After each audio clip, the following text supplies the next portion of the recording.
Against UCLA, Penn State is in a great spot to put together another dominant victory and get the backups some important playing time.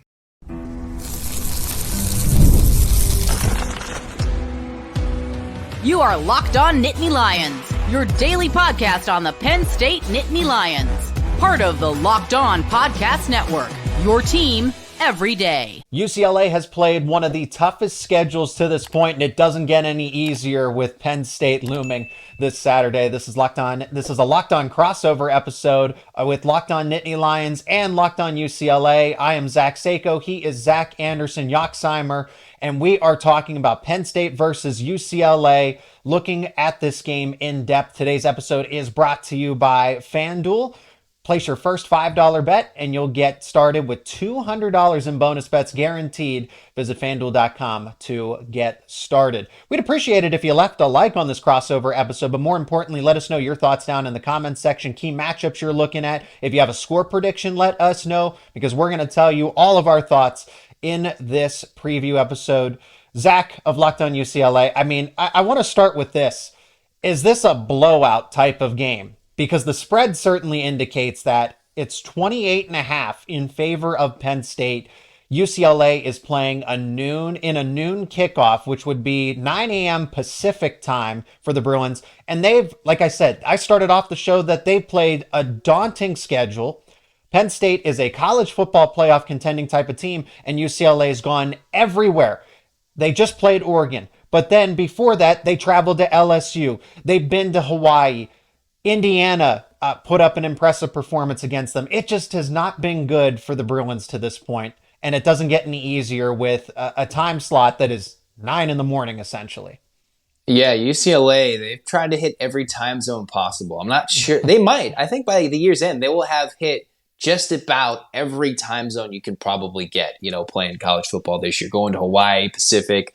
I think they'll get the Mountain time zone. I have to go back and check that. But they've tried to hit every time zone this year. The spread, it's big. UCLA has not been favored now in 4 straight games. That might be for the rest of the season. This is the biggest spread UCLA has faced the entire season as an underdog.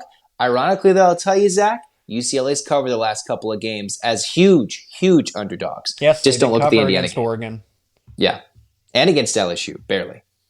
So that's a good point. And I thought they looked good in the LSU matchup, but these games start to stack up. Jet lag is a real thing. I know these are football players. I know they are at the peak of their athleticism and their fitness. But at the end of the day, these are also college athletes. So while college football is moving away from that amateurism to an extent, they're not professionals that do this on a week-by-week basis. This is all brand new, too. The conference realignment and everything else. I just feel like the deck is stacked against UCLA in this matchup because Penn State is a physically imposing team, more so than people, even myself, more so than people are giving them credit for. And we discussed in our early look-ahead episode for the crossover that UCLA is just not very good in the trenches, offensively and defensively, and Penn State is. Penn State's offensive line is proving to be better and better each and every week. And I thought the defensive line, especially in the interior, was one of Penn State's best position groups on this team. The only thing I remember I kept hearing about UCLA, SC, Washington, Oregon, when you get to the Big Ten, do you have what it takes up front? And unfortunately for UCLA, it comes a year after a defense where they were physical. They would have been able to impose things physically on defense last year. They lose Danton Lynn. They lose their outstanding defensive line and some key pieces who transferred out in the secondary. They were a physical defense last year. They have some holdovers, but it was supposed to be a decline defensively. Offensively, you lose Chip Kelly and an offensive line that last year couldn't handle life in the Pac-12. They struggled in moments against Coastal Carolina in their opener. It's an offensive line that was already weak to begin with, and they're trying to recruit to fix that in the future. And we hope that, all right, they could run the ball last year, but under a new offensive coordinator, everything has just been in flux for a team that was supposed to not be so bad offensively like they've been to start. Would you say that UCLA's defense or offense holds them back as a team? Because James Franklin has said this, that complementary football is key. When one side of the football is able to help out the other side, you can play a full team type of game. Is it UCLA's defense or is it the offense that is really holding this team back overall that puts them in a spot where Vegas looks at them and confidently says, yes, this is a 4-touchdown deficit even before the game kicks off? 1,000% it's the offense, right? Because you could think you need one or the other, right? If you're a super strong defensive team, you could grind it out, and next thing you know, you might see what Kentucky did to Ole Miss the other week, right? Michigan, right, and then you could see Michigan. They do different things. So then if you also have a great offense, if you go like Big 12 shootouts, then you could hang a little bit. Yeah. But UCLA, knowing coming to this year, that wasn't going to be the defense's job. It was last year, but the offense was. We have a lot of talented skill positions. You got a returning quarterback who took a hold of the job. An offensive line that had some decent pieces, and you hope they would hold up. Then it's been awful. Like UCLA is one of the worst third down conversion teams in the country. They can't run the ball, although they've been figuring it out a little bit, right? They slowly, little bitty steps, right? They haven't just blown up for 200 yards, and they won't do that, I think, against Penn State. And then it's a quarterback who, with all the receivers, all the linemen, has no time to throw. He sometimes make a poor decision or two, and the offense just isn't working. You see some plays, and there's nowhere for Garbers to throw. So when you got nowhere to go, you've got no time to throw, you can't run the ball, that's a lot of pressure on the quarterback's shoulders when he doesn't exactly have anywhere to go with football. I think that's a good point. A defense that probably would be a lot better if the offense could just carry the workload a little bit. But when it's quick 3-and-outs, short drives, and the defense, even if they make a stand, they got to go back out there when they're already tired as it is. And Penn State can do one or the other. I feel like the explosive offense, the passing game can be a lot more explosive, and it's shown that. Now, granted, it was West Virginia, it was Bowling Green, it was Kent State. Illinois kind of took that away. It definitely limited it. But then there was the ground game where they would sustain 8, 9, 10 play drives, and they were physical. So they can do one or the other. You really can't sell out for one half of the game plan or not. The offense can go really quick, or they can slow it down and give some time for the defense as well. So truly, when coaches say football is won up front, that is the key matchup here for Penn State versus UCLA on both sides of the football. The O-line and the D-line versus the opposite of it, the other O-line and the other D-line here. And Penn State just has a massive advantage over both sides of it. Zach, let's go back to what we started with in this opening segment. Is this a blowout game in your mind between Penn State and UCLA? It certainly looks like it. Of course, I think we'll probably touch on it, but it really depends about the quarterback situation for UCLA. Ethan Garbers was knocked out of the last game. He has not played in practice the first 2 practices of the week for UCLA. And Deshaun Foster, I think, is being a little mum. He's come out and said Garbers is number 1 in the depth chart this week. That is what he's come out and said. And to this point, when we're recording, that's the thought, even though he hasn't practiced. If he shows up and he toughens up and he can play, nobody can question the toughness. Garbers in the LA Bowl, he was not supposed to play last year. And then he came off the bench and led them to victory, right? So he's done this before, but he was clearly not 100%. If he plays, I'm confident UCLA covers. And this is one of those weird games like the last couple of weeks where they should be down big, but they're in it late before Penn State pulls away. If Garbers doesn't play and it's to the backup Justin Martin, it will be all caps ugly, I think. Okay, so let's talk about just that. Yes, reports have surfaced that Ethan Garbers might not be available against Penn State, but he is going to try to play. What happens if he doesn't play in this game? What happens if he only plays a little bit of this game and is taken out for the backup QB? Let's talk about UCLA's quarterback situation and how that could impact the game for the spread, for the total, the entire margin of victory. That's coming up next here on our Locked On crossover with Locked On Nittany Lions and Locked On UCLA. Today's crossover episode is brought to you by FanDuel. Hey, NFL fans, you can start the season with a big return on FanDuel, America's #1 sportsbook. So when you get a hunch in the middle of the game, You can check out the latest stats, view live play-by-play, and so much more on the same page where you place your bets. It's convenient, it's simple, it's easy, and you'll get started with $200 in bonus bets guaranteed. That's right, guaranteed. And all you got to do is place your first $5 bet. That's FanDuel.com. And if you look over at FanDuel, you can see the lines for Penn State versus UCLA. As we are talking about this game in depth, FanDuel has Penn State as a minus 27.5 point favorite. The spread keeps moving back and forth, and the total has moved to 46.5. So now there's some line movement on both the spread and the over-under. If you like those lines, you can bet them at FanDuel.com. Again, that's FanDuel, America's #1 sportsbook. Ethan Garbers is not 100%. He is clearly the best quarterback that UCLA has available. Then there's the backup, Justin Martin, who is a former 4-star quarterback. I think according to 24/7 had a 90 overall grade. He certainly has the look of a college quarterback, at least when he was coming out of high school, 6'4", 200 pounds.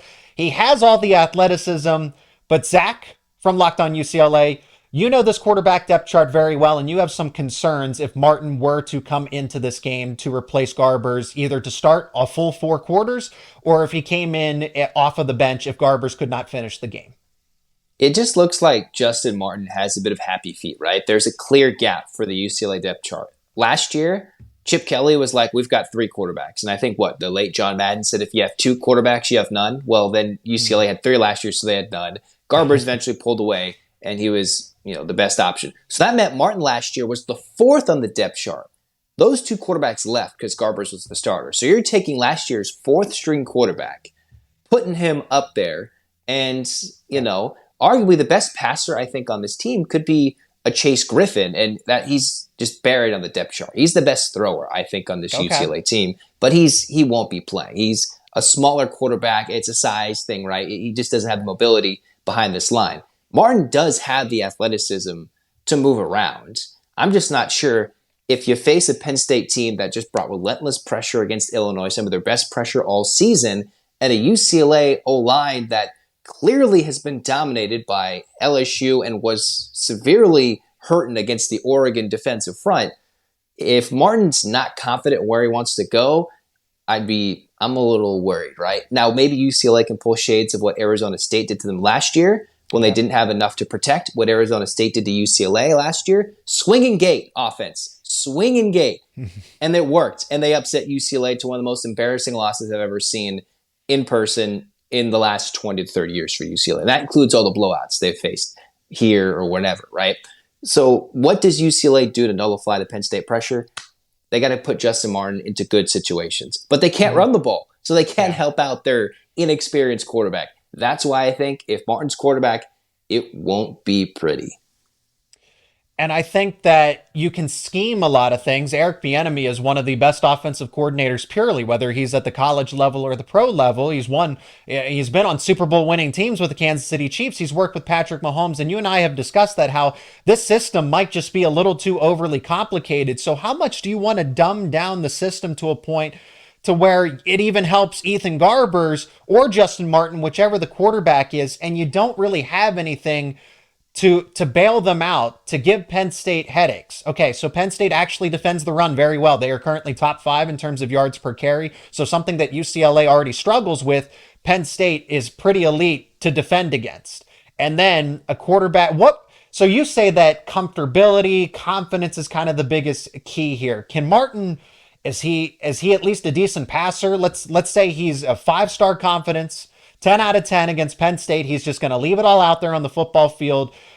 What can Martin do? What is his best attribute to at least make the offense for UCLA interesting going up against Penn State's defense?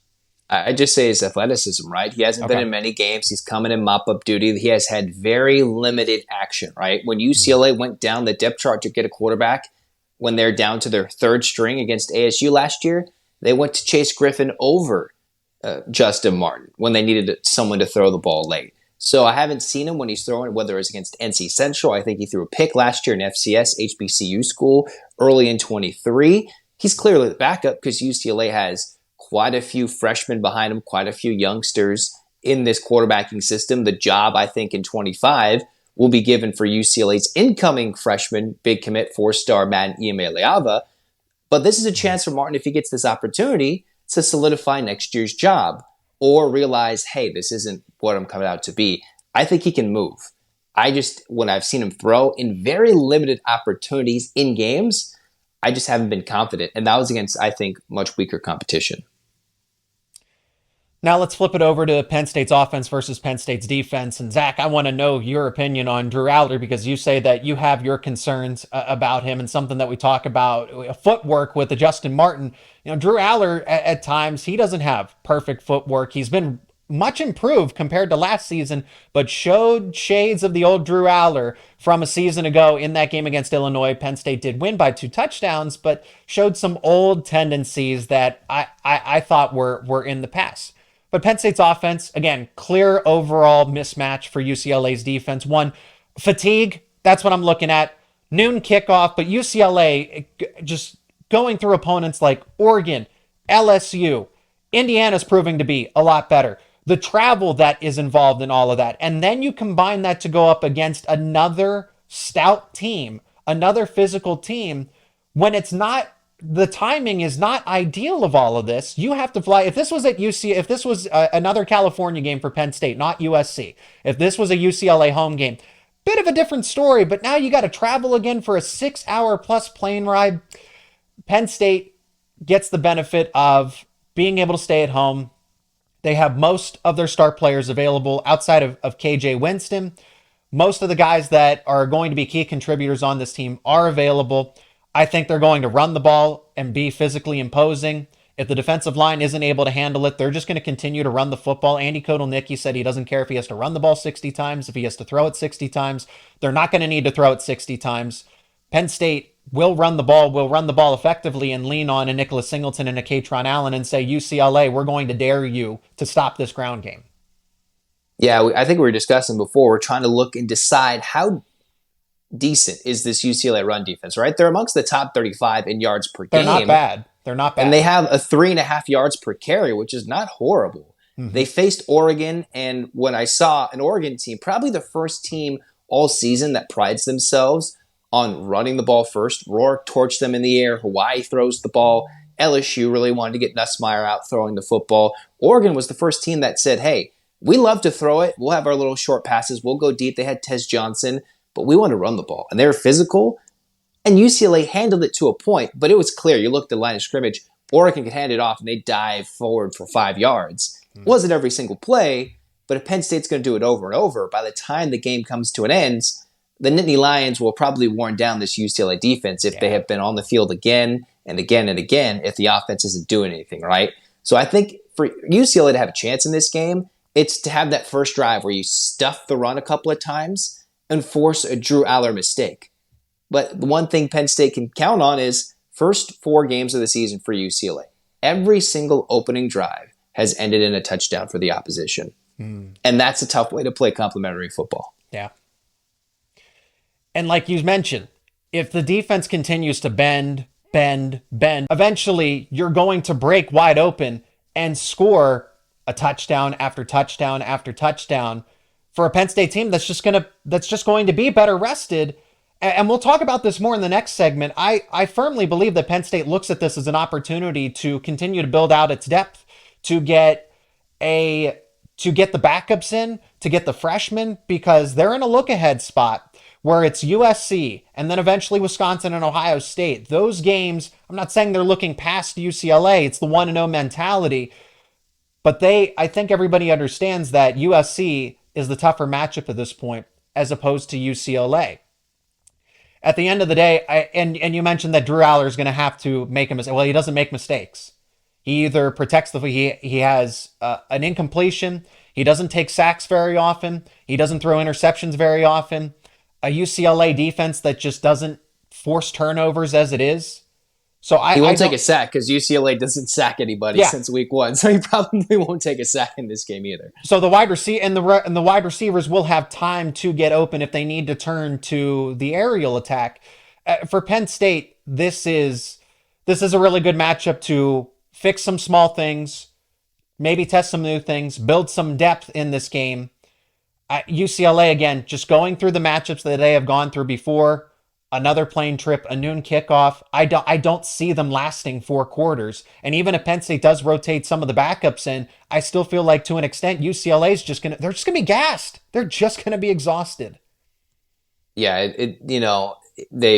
the travel's been something. Of course, this is the year where they get 2 byes. That's how the schedule is baked into college football this year. You get 2 byes. Everybody does, unless you're Hawaii, and you get 3 byes this year, which is absurd, but they travel so much. UCLA, what happens is they give up an opening touchdown. Then the offense is behind the 8 ball every single time. And then next thing you know, they're down 2 scores. They got to go for it 4th and short at midfield. And then the defense is, they've made their adjustments, but it's a short field. The team's either going to get 3 points or a short field for a touchdown. Yeah. And then by the time they figure it out, teams are just running the football. So the defense looks a lot better than it should be, or they figured it out. You're down 17-0. You need your offense to score the ball, right? So it's just kind of the same formula again and again, where they have brief stretches, but they've never been able to put, in my mind, a full 3 quarters of football, let alone 4. And I think that's going to be even more difficult to do this time around. Now, Zach, let's wrap it all, put it all together. Final segment, we'll talk about how we think this game's going to unfold, other key matchups, key players that we expect to have big days for both Penn State and UCLA. And we'll wrap that up in the final segment here on this Locked On Crossover episode.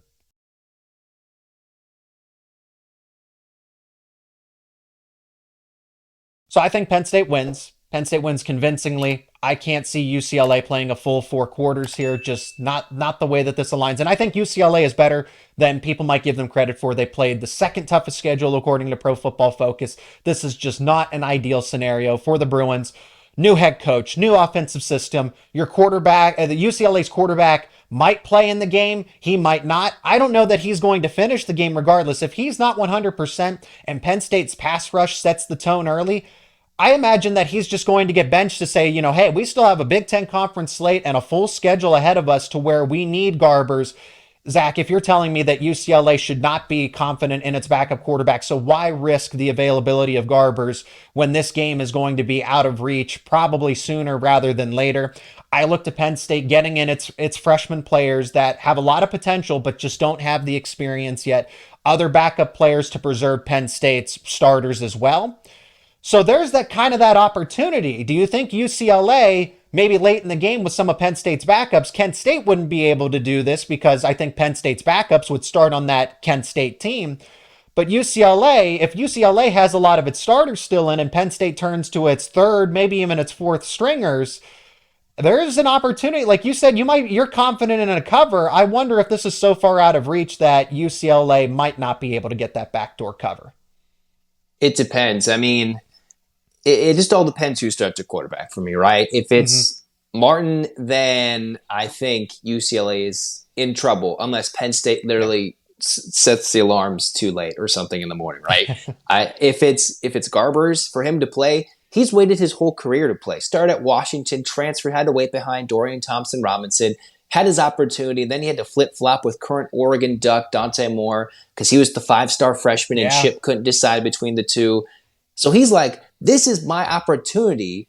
I stayed here and I want to win this job. I'm a SoCal kid. I'm here to go play at Penn State. I want to gut it out. And sometimes to get a program-defining moment, whether it's a surprising win, which nobody expects at Penn State, or a turnaround part of the season where you play well and then you have a winnable back half of the schedule with more games I think UCLA should be competitive in than Oregon, Indiana, Penn State have been, LSU. It takes those gutty performances, right? Those gutsy, got to fight through the injuries and make it a lot closer to put a scare. What UCLA needs is that performance to put these naysayers in the fan base down, because it's either, hey, it's been 6 months, Deshaun needs more time, or fire everybody now. That's where it's at. That's where my head is so confused. We're all lost. Is it meant to make sense? Who knows? It's not. It's really unprecedented to see Chip just leave and go across, get enough point here, go across and get a whole new system. So for me, it's just, this is kind of like, where is this team at? You've had 3 straight games you've lost by 3 scores or more, 2 of which at home in Big Ten play. What is the mental makeup of this team? Do they come in and give themselves a game with your quarterback hurt in one of the toughest environments, if not the toughest environment in college football, although they've already played in one of the others called Death Valley? How do they show up? And if they play a quality game for a few quarters, I will be very happy with their effort again. And then I'll be more disappointed later in the season if they can't string a win or two together against lesser competition. I think UCLA might have a chance against Minnesota, although they just played Michigan tough, right? I think the Bruins make this competitive for a couple of quarters like they've done. They cover from the beginning. If Martin starts, I have very limited confidence that they do cover. I think when I look at the matchup against UCLA, I think at some point I don't think Garbers is going to finish the game. Even if he starts, I think we might see a half maybe of Martin, because it's just Penn State's not going to obviously intentionally try to injure Garbers. But if the offensive line is really that bad for UCLA and Garbers is not 100%, Abdul Carter, Denai Dennis Sutton are going to get through right away. It's going to be a big hit on the sack. I think UCLA is going to be like, you know what? This game's just kind of, it's going to get out of reach. We need to look long-term at this. Garbers needs to come out.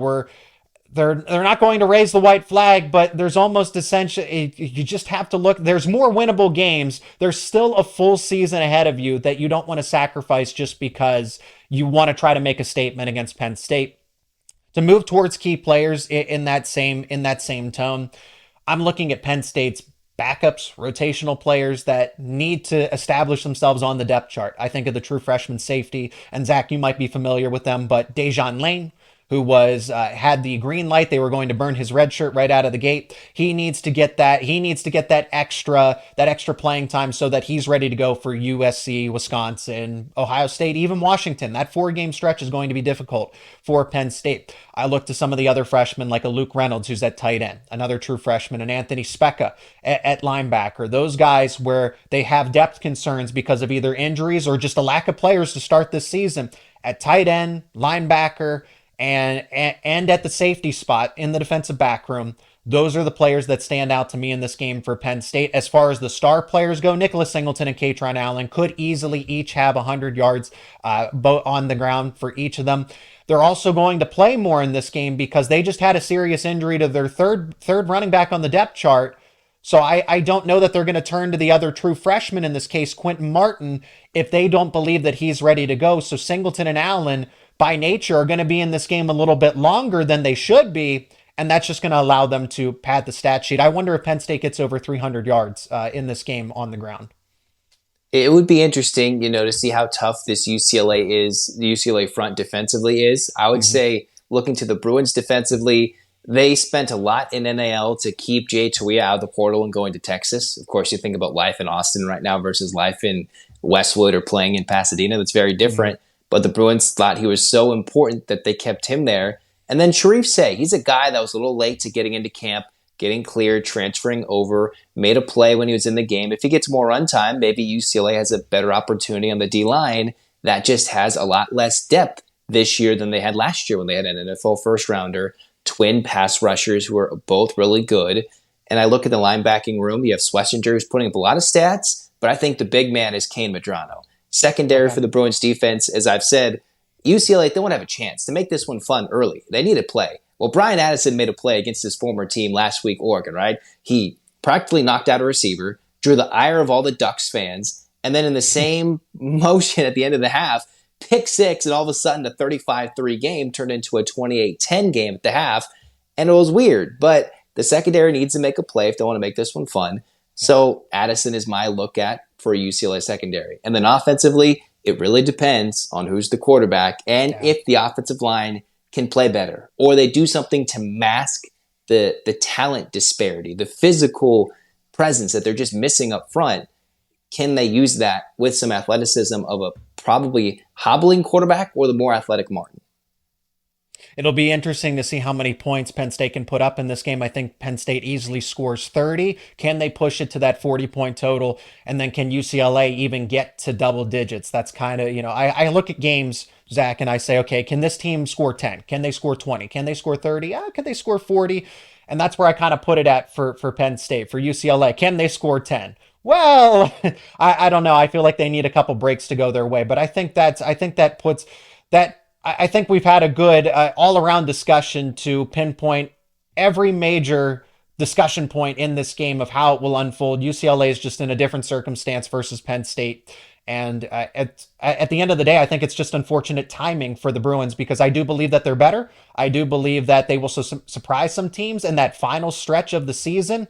But today's just Saturday is just not that game for them. Also, don't forget, if you're a Penn State fan, it is a stripe out game. So yes, that is Zach. That's a big deal. UCLA is being welcomed into the Big Ten for Penn State with a stripe out for this noon kickoff. And weather should be fair. I think weather is going to be in the mid 60s, overcast. It's been pretty rainy here in Pennsylvania, but it seems like everything's going to hold off for this game, and it should be a relatively nice day. That's going to do it for this crossover episode with Locked On UCLA and Locked On Nittany Lions. He is Zach Anderson-Yoxsimer of Locked On UCLA. I'm Zach Seyko of Locked On Nittany Lions. Got a score prediction? Let us know down in the comments section. Zach, it was great to catch up and preview this game, not once, but twice in these crossover episodes. Thank you so much for your time, and good luck to UCLA for the remainder of the season and your coverage. And thanks so much for making Locked On Nittany Lions and Locked On UCLA your first listen and watch every single day. For your second listen and watch, you got to check out Locked On College Football with host Spencer McLaughlin.